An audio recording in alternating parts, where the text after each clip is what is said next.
ဆိုဗီယက်တစ်စင်နဲ့အတူတူရှိုးပွဲမှာတွေ့ဆုံစဉ်မထင်မှတ်တဲ့လုံရန်လုပ်ခဲ့လို့လူပြောများနေတဲ့ဝိုင်းစုခိုင်သိန်းပရိသတ်ကြီးများအားလုံးပဲမင်္ဂလာပါရှင်ဆယ်လီရက်ကွက်မှာပြန်လည်ကြိုဆိုလိုက်ပါတယ်အနုပညာလောကမှာတော့ပရိသတ်တွေရဲ့စိတ်ဝင်စားမှုကိုအမြဲဖန်ဆားနိုင်တဲ့အကြောင်းအရာတွေကတော့ရှိနေတတ်စမြဲပါပဲ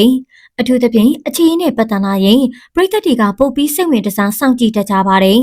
အခုတခါမှလည်းတစ်ချိန်ကချစ်သူအောင်နဲ့လက်ရှိချစ်သူတို့စုံစည်းကြတဲ့ပွဲလေးတစ်ခုမှာပရိသတ်တွေလုံးဝထင်မှတ်မထားတဲ့လုံရတစ်ခုကိုလှုပ်ပြလိုက်လို့လူပြောများနေသူကတော့အစောတော်ဝိုင်းစုခိုင်သိမ်းပဲဖြစ်ပါတယ်။အားလုံးသိကြတဲ့အတိုင်းဝိုင်းစုခိုင်သိမ်းနဲ့စိုးပြေသစင်ဆိုတာကမင်းသားဟိဝိယံကိုအတူတူချစ်ခဲ့မှုတဲ့အမျိုးသမီးနှစ်ဦးဖြစ်နေလို့ပါပဲ။ဝိုင်းစုခိုင်သိန်းဟာဟိဝိယံနဲ့ငယ်စဉ်အနုပညာလောကထဲကိုဝင်ရောက်လာတဲ့အချိန်မှာအရန်ကိုချစ်ခဲ့ကြတဲ့ချစ်သူတွေပါသူတို့နှစ်ယောက်ရဲ့အခြေအကပရိသတ်တွေရဲ့အားပေးမှုကိုပြေဝရရှိခဲ့ပေမယ့်ကံကြမ္မာရဲ့မျက်နှာသာပေးမှုကိုတော့မရခဲ့ပါဘူးဟိဝိယံရဲ့မိဘတွေကသဘောမတူခဲ့တာကြောင့်ရင်ခွဲနာကျင်စွာနဲ့လမ်းခွဲခဲ့ကြရပါတယ်အခုလက်ရှိအချိန်မှာတော့ဟိဝိယံဟာမင်းသမီးကျော်စိုးပြေသစင်နဲ့လက်ထပ်ဖို့ထိစီစဉ်ထားပြီးသူတို့ရဲ့မင်္ဂလာပွဲဟာလည်းလူတွေကြားမှာအရန်ကိုရှေ့ပန်းစားနေပါတယ်ဒီလိုဟိဝိယံနဲ့စိုးပြေသစင်တို့ရဲ့မင်္ဂလာပွဲတဲ့နေ့လူပြောများလေလေပရိသတ်တွေကတစ်ချိန်လုံးကဟိဝိယံရဲ့မိဘတွေကြောင့်ရင်ကွဲခဲ့ရတဲ့ဝိုင်းစုခိုင်သိန်းကိုတနာကိယူနာတက်ကြလေးပါပဲ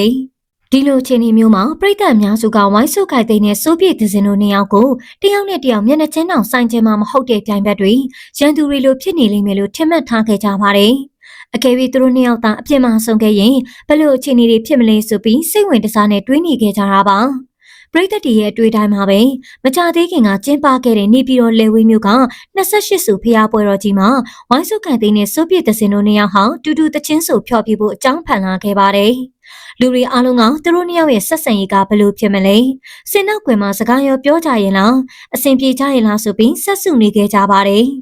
ဒီအချိန်မှာပဲအစိုးရဝိုင်းစုခိုင်သိန်းကလူတွေထင်မှတ်မထားတဲ့လုပ်ရက်တစ်ခုကိုလုပ်ပြခဲ့ပါတယ်။အဲဒါကတော့စိုးပြေသစင်ပေါ်မှာအမုန်းတရားတွေအပြိုင်ဆိုင်စိတ်သက်တွေနဲ့ဆက်ဆံမဲစာညီမချင်းတယောက်လိုရင်းရင်းနှီးနှီးခင်ခင်မင်မင်နဲ့နှွေးထွေးစွာဆက်ဆံခဲ့တာပါပဲ။စင်နောက်ကွယ်မှာရီမောပြီးစကားတွေပြောတယောက်နဲ့တယောက်အပြန်အလှန်အားပေးရင် professional ပြီးသားစွာနဲ့အတူတူလှုပ်လှုပ်ကိုင်နေကြတဲ့သူတို့ရဲ့ပုံရိပ်တွေက